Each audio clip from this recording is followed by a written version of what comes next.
like to welcome my listeners to the TRUTHSAYER Report, hosted by Jeffrey Hawkins. The global mission of the podcast, the TRUTHSAYER Report, is to explore and examine historical events and how they shape current events and, most importantly, our lives. I will discuss a wide range of topics over the course of the series. I welcome your comments and your suggestions for future topics and areas of interest. Follow us at the following platforms. Email us at truthsayernews@gmail.com. Facebook, like our page, The TRUTHSAYER Report. Twitter, @TruthSayer News. The TRUTHSAYER Report, Episode 8. The Civil War with a Twist. The Truth. There have been thousands of books written and movies produced to tell the tale of the American Civil War, its horrors, its brutality, and its glory. The picture created was that of a noble and honorable endeavor to free the slaves and end the institution of slavery. Unfortunately, it is not the main reason for the war. There is no question that slavery was a major factor concerning the Civil War. The North is where the Boston Tea Party took place, the original American tax revolt. The majority of the Revolutionary War was fought in New England. The desires of the American settlers were self-determination, self-rule, the elimination of indentured servitude, overtaxation, and the freedom for all. In the first Continental Congress held in Philadelphia, Pennsylvania, the Founding Fathers' original draft of the Declaration of Independence included the statement that the Negro was a free and equal citizen. However, the Southern delegation refused to sign it if that statement remained. In spirit, the American settlers wanted to create a country free for all its citizens. However, the beliefs of Adam Smith, the author and founder of capitalism, stated, and I quote, "The greatest human motivator is self-interest." To the Southern elites and political leaders, self-interest was to ensure the state's rights with its main focus on the institution of slavery. Therefore, in order to create the United States of America, the statement was removed. In American history, it is known as the Great Omission. Let's examine and explore the true reason for the American Civil War. The North's population was larger than the South's, with numerous big cities, and its economy was focused on industrialization. There were factories throughout the North, and their industrial might proved to be too much for the Confederates. In addition, America's industrialization became the deciding factor in World War I and in World War II. The South's territory was rural, with a much smaller population, and its economy was based on agriculture. The main areas were farming and plantations, with king cotton as the driving crop. Cotton was the largest crop and represented the majority of crops exported to European countries. First, we start with the North.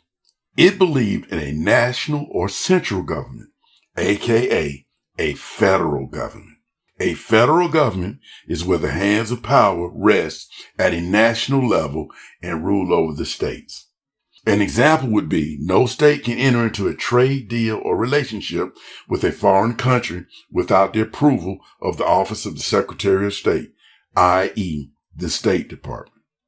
The South's true desires were for a confederacy, which means all parts are equal with no governing body, complete states' rights. The Confederacy's mission would be to provide communication and secure shared systems such as currency, an example, Confederate money. It is clear that the system of a federal government and a confederacy were diametrically opposed to one another and most certainly could not exist in one country. The American Civil War was inevitable. Again, slavery was a major contributing factor, But now the picture is much clearer as to the real issue. In the North, Negroes were free, but they faced many problems. Industrialization produced tens of thousands of factory jobs, but fueled racial hostility and resentment of the Negro who wished to seek employment and work in general labor. Housing discrimination was a great dilemma as well, because neighborhoods were segregated. The Negro had freedom, but it was limited. In the antebellum South, much like many Central American countries of today, were controlled by 10% of the population. During this period, and up to the Civil War, the Southern elite owned 90% of the land. Less than 10% of the Southern population owned slaves. The ability to purchase, maintain, and operate small farms and or businesses with the use of slaves was very expensive. Most Southern citizens who operated small farms and businesses were poor. They were in no position to compete with the Southern elite in the marketplace. The Southern politicians and economic leaders had created America's first system of the haves versus the have-nots. In 1808, the United States Congress passes legislation which ends the transatlantic slave trade. Many Northern politicians supported the bill. And again, this gives the appearance of a noble cause. Unfortunately, the real purpose of the legislation was to end foreign entities from profiting from the slave trade. In addition, it banned any foreign entities from bringing slaves to America. Soon after, numerous slave breeding camps were introduced, with the two largest in Virginia and in Maryland. America wanted the slave industry to be a domestic business only. In the 1840s, a young politician from Illinois will begin his ascent, which will lead him to becoming the President of the United States of America. His name was Abraham Lincoln. As a young man, he was indifferent to the citizenship and the equality for the Negro. He was not a proponent of the institution of slavery, but nor did he believe that the Negro was an equal person. Abraham Lincoln was elected as a U.S. Senator and began to learn the real issue between the North and the South. Through the journey of adulthood and becoming a political leader, his position concerning slaves and the Negro began to change. Muhammad Ali once said, "If you are the same person at 50 that you were at 20, then you have just wasted 30 years of your life." In 1860, Abraham Lincoln is elected as the President of the United States of America. As President, he had a clear understanding of the division between the governing desires of the North and the South. He began to strengthen the position of the necessity for a strong federal government. The Southern leaders saw the handwriting on the wall, and in order to protect their political and economic system of privilege, the South's elite and politicians had no interest or desire to be controlled or be told what to do by Yankees. They began a political campaign to convince the Southern rank and file that the North wanted to destroy their way of life. Sadly, the masses fell for the propaganda to their own demise. Initially, 7 Southern states seceded from the Union of the United States of America and denounced their allegiance and citizenship. They created a new country and they named it the Confederate States of America, the Confederacy, the CSA. Soon after, 4 additional states joined, along with Kentucky and Missouri, as sympathizers. In April of 1861, the Confederacy attacks the United States of America at Fort Sumter, South Carolina. The American Civil War began. In January of 1863, President Lincoln issues the Emancipation Proclamation, which states all slaves are free. The main purpose was not all altruistic, but more importantly, to demoralize the South. Now, President Lincoln begins to ponder the question, what to do with the freed slaves and the Negro. He states that white citizens will never accept them as equal citizens.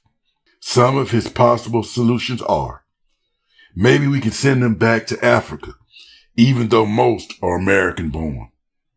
However, there is an African country named Liberia, which was founded by freed slaves. Another possibility, provide land territory out west or relocate to Costa Rica. Ultimately, he decides there was no solution because he believed that U.S. citizens would not finance any of his proposals. He laments the prospect for the Negro and the freed slaves are desolate. In 1865, the Civil War ends with the Union of the United States victorious.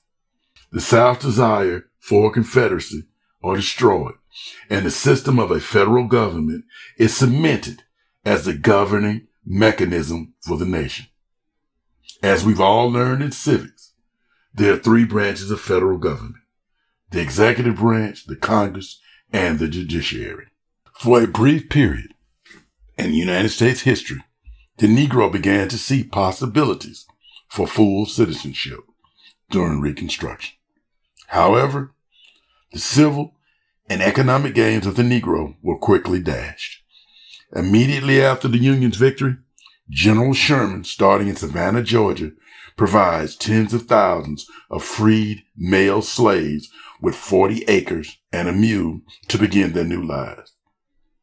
Unfortunately, President Andrew Johnson states to the nation that America is for white men and rescinds the order along with repatriation of the land. However, in an act of kindness, he does allow the freed black slaves to keep the mules. Let's review the daunting details of the American Civil War.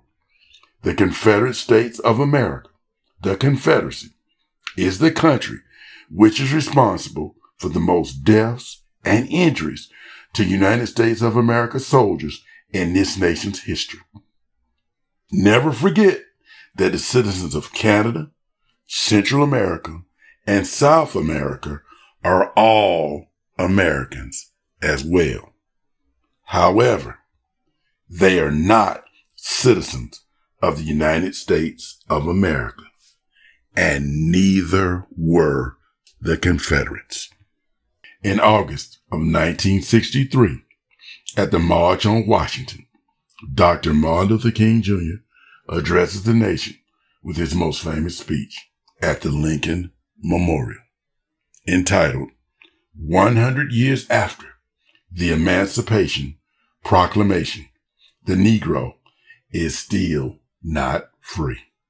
Sadly, President Abraham Lincoln's desires and hopes for a greater United States of America had not been realized. Well, in the final analysis, a lie is a lie until someone tells you the truth. Thank you for listening to the TRUTHSAYER Report, the Civil War with a Twist, the Truth, hosted by Jeffrey Hawkins. I would like to end my podcast with a quote from a great American artist, Mary Ingebrigtsen. If you don't like something, change it. If you can't change it, change the way that you think about it. Speak to you soon.